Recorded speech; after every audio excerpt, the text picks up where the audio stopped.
রাত্রের খাবারের থালি নিয়ে হাজির হয়ে গেছি তোমাদের সামনে। রাত্রের খাবারে কি কি রয়েছে চলো সেটাই ঝটপট দেখে নাও।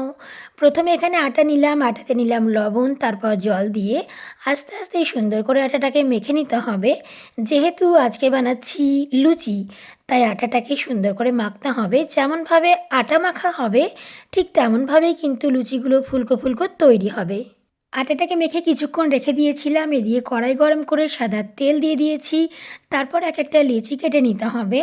আর এখানে আমি লেচিগুলোকে একটু বড় বড় কেটেছি। বড় বড় লুচি হলে বেশ খেতে ভালো লাগে। আমাদের বাড়িতে যখন লুচি তৈরি হয় একটু বড় বড় তৈরি হয়। এই লুচি বেলতে গিয়ে একটা কথা হঠাৎ করে মনে পড়ে গেল, যখন আমার বিয়ে হয়েছিল তখন কিন্তু আমি লুচি বানাতে একদমই পারতাম না। আর আমি মাকে বলতাম যে যখন আমি বাড়ি যাব তখন কিন্তু তোমার হাতের ওই লুচি বানানো খাবো। আমি তো এমনিতেই লুচি বানাতে জানি না। আর মা বলতো এইভাবে আর কতদিন চলবে, একদিন ছেলে মেয়ে হবে, লুচি বানানো তো শিখতে হবে নাকি। আসলে লুচি বেলতে পারতাম না, তারপর মায়ের কাছ থেকে শিখে নিয়েছিলাম। আচ্ছা, তোমরা বিয়ের পর কোন জিনিসটা এমন আছে যেটা তোমরা কিনা একদমই পারতে না? লুচিগুলো দেখো একদম পুরো ফুলকো ফুলকো তৈরি হয়ে গেছে। লুচিগুলো ছেঁকে নিয়ে গরম গরম কিন্তু আমি থালাতে দিয়ে দিলাম। যেই আমি কিনা লুচি বানাতে পারতাম না, সেই আমি কিন্তু এখন লুচি এতটাই পারফেক্ট বানাই, পুরো লুচিগুলো কিন্তু ফুলকো ফুলকো তৈরি হয়। আমার লুচি বানানো দেখে অনেক লোক কিন্তু অনেক প্রশংসা করে থাকে।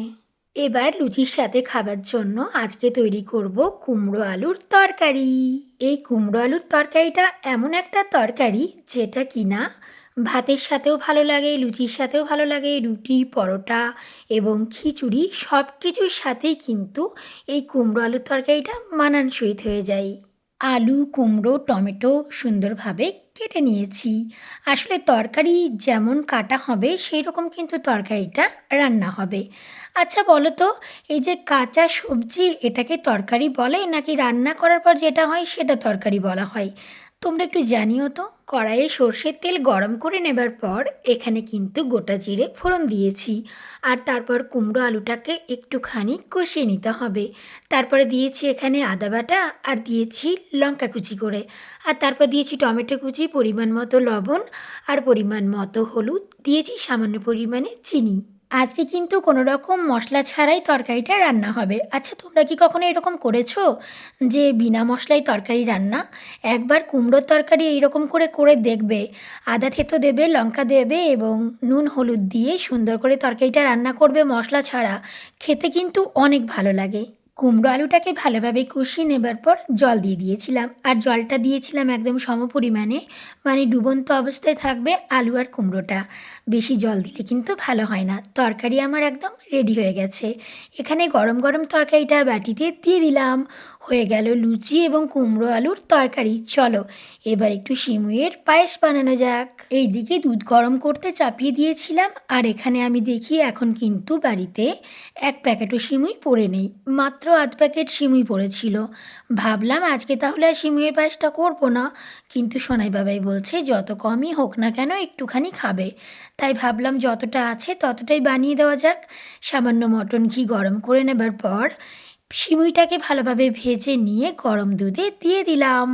আসলে কি বলো তো, সব কিছু তো আর প্রস্তুতি নিয়ে তৈরি হয় না, হঠাৎ করে মনে হয় আমরা কিন্তু হঠাৎ করেই রান্না তৈরি করি। আর বাড়িতে সব সময় সব কিছু কিন্তু থাকে না। অনেক সময় কোনো রান্না যখন কম হয়ে যায় তখন কিন্তু খেতে অনেক ভালো হয়। আমার কিন্তু এখানে সিমুইয়ের পায়েসটা তৈরি হয়ে গেছে, আর গরম গরম সিমুইয়ের পায়েসটা বাটিতে দিয়ে দিলাম।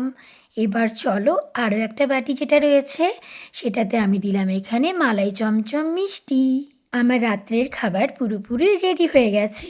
আরও একটা কথা জানো তো, যখন আমরা আগে বাড়ি যেতাম তখন আমার বোনের বড়রা আসতো, আমার বড়রা যেত, সবাই মিলে যখন একসাথে জড়ো হতাম, মা ভালো ভালো রান্না তৈরি করতো। আর খেতে দেওয়ার যখন সময় আসতো আমি কিন্তু সবাইকে একদম খেতে দিতে পারতাম না।